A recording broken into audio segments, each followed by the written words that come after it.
혹시 이런 경험이 있으신가요?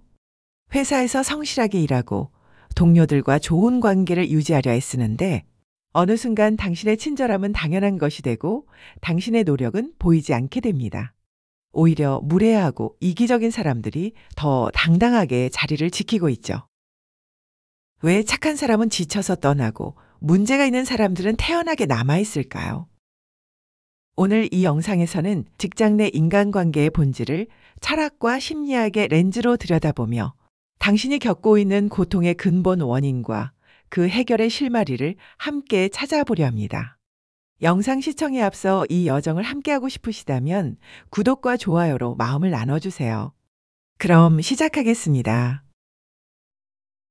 열심히 일하는 나의 에너지와 노력을 왜 누군가의 부정적인 감정에 도둑맞아야 하는가? 이 질문 앞에서 우리는 먼저 한 가지 본질적인 문제를 짚어야 합니다. C.S. 루이스는 인간 존재의 본질에 대해 깊이 탐구한 작가이자 사상가입니다.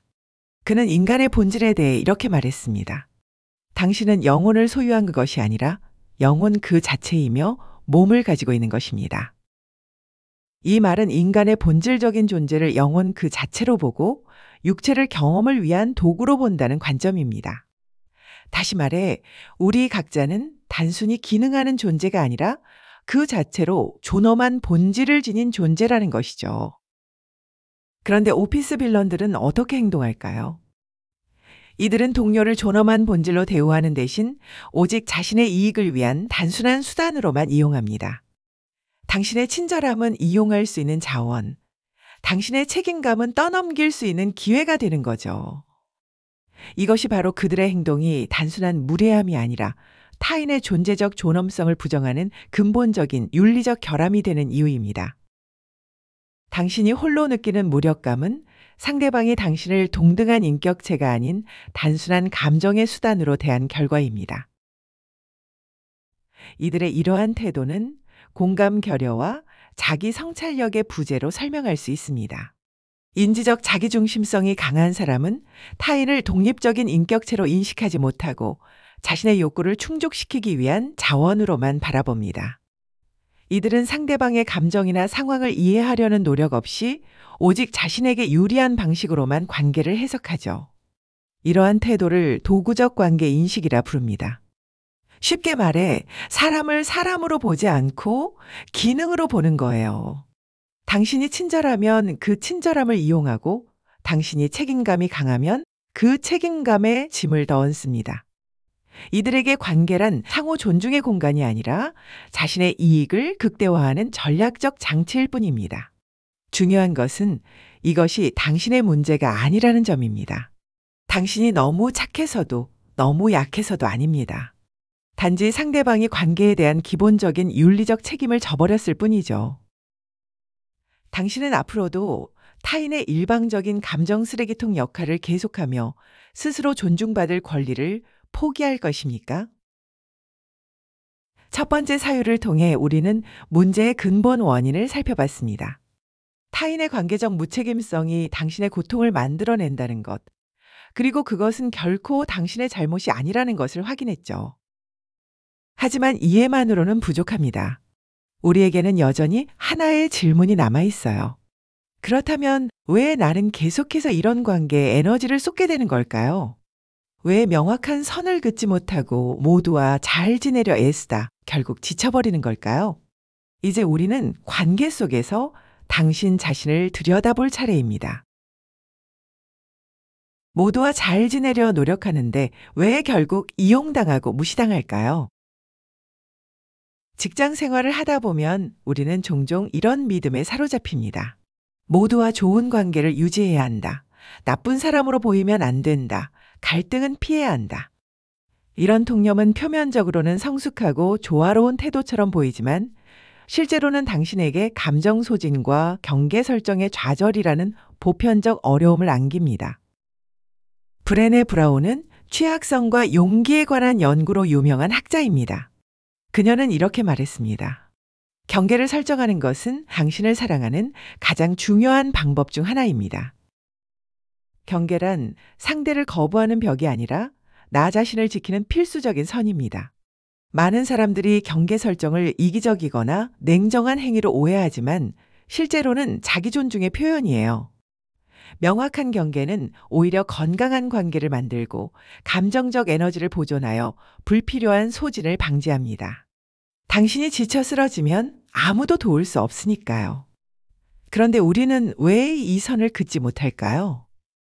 왜 모든 사람에게 좋은 사람이 되려 하다가 결국 자신을 잃어버릴까요? 당신이 느끼는 심리적 탈진은 진정성이 결여된 관계에 당신의 핵심 에너지를 과도하게 쏟아부은 결과입니다. 여기에는 자존감의 인지적 격차라는 심리적 메커니즘이 작동하고 있습니다.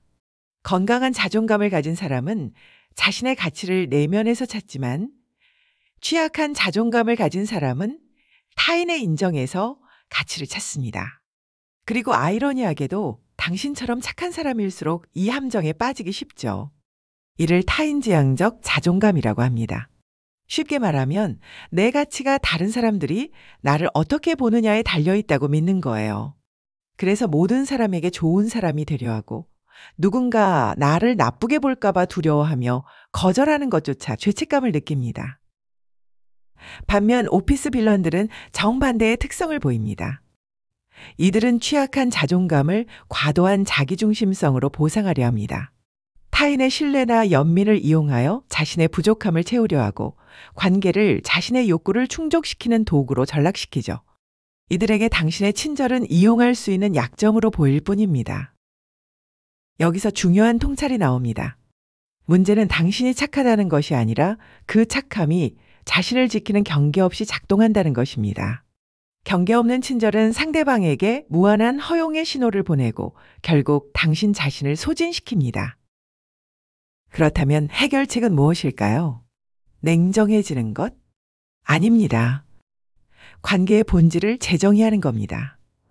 직장에서의 관계는 모두와 친구가 되는 것이 아니라 업무 협력을 위한 상호 존중의 핵심입니다.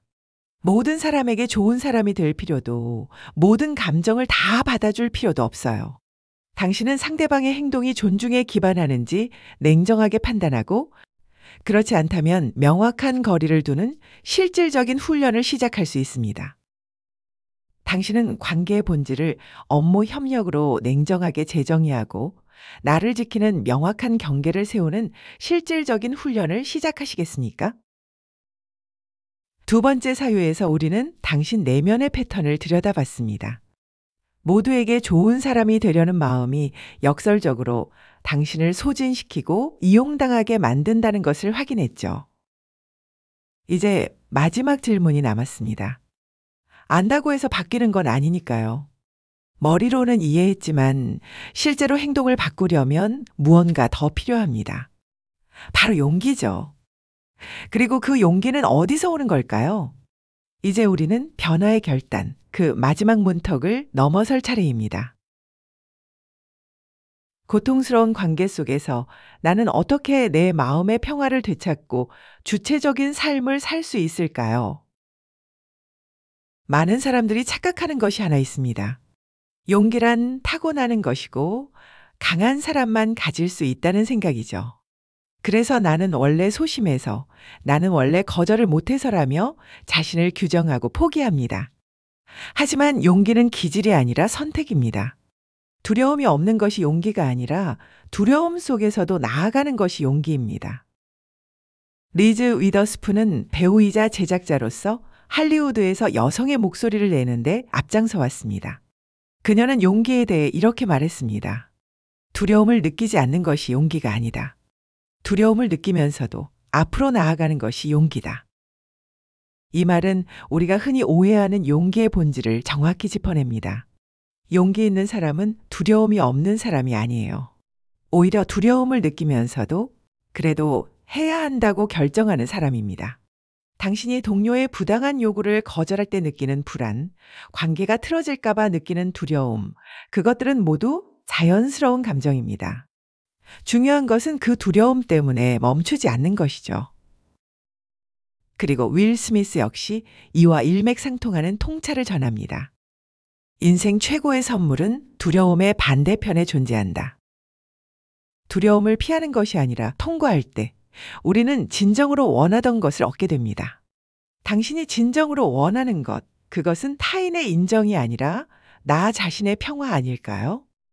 그리고 그 평화는 용기라는 문을 통과해야만 만날 수 있습니다. 당신의 진정한 마음의 안녕은 타인의 인정이 아닌 나 자신을 지키겠다는 확고한 의지에서 시작됩니다. 이 지점에서 심리적 유연성이라는 개념을 살펴볼 필요가 있습니다.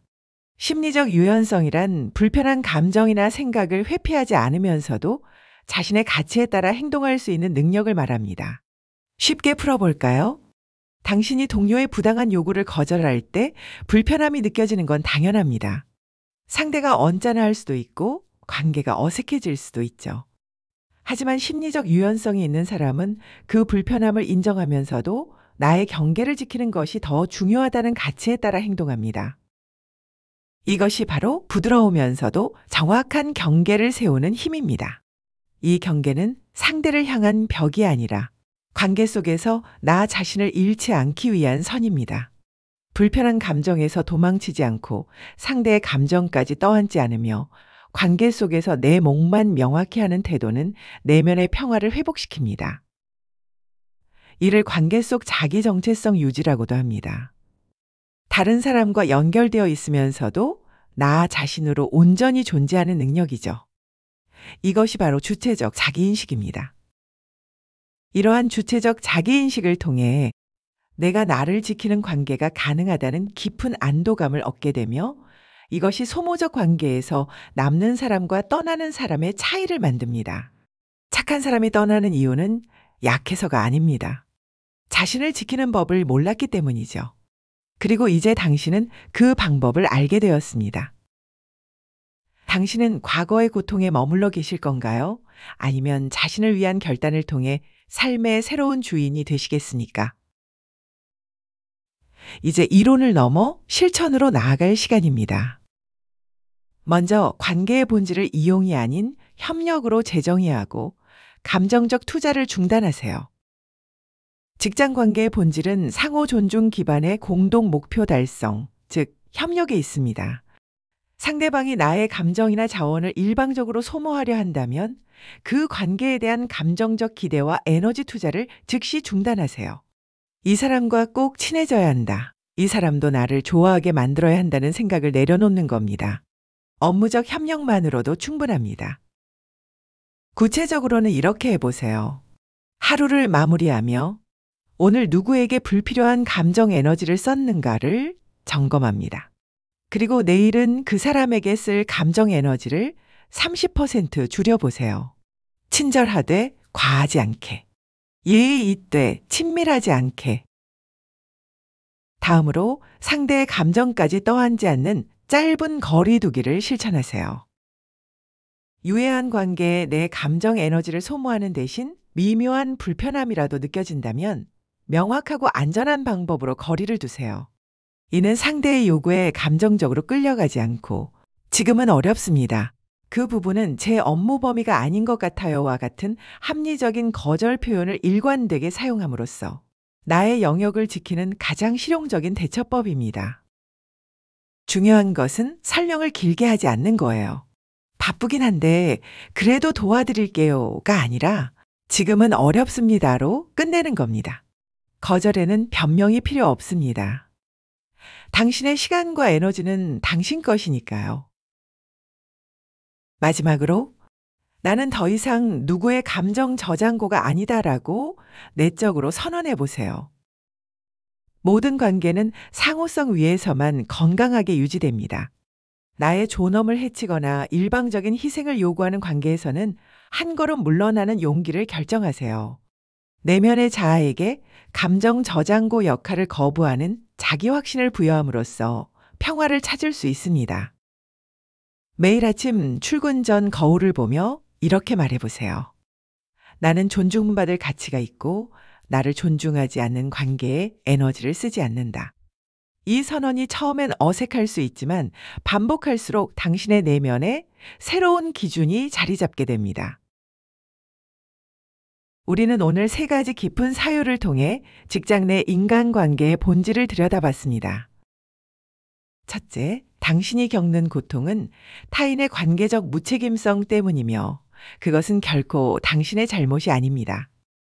둘째, 모두에게 좋은 사람이 되려는 마음이 역설적으로 당신을 소진시키며 경계 없는 친절은 결국 자신을 잃게 만듭니다.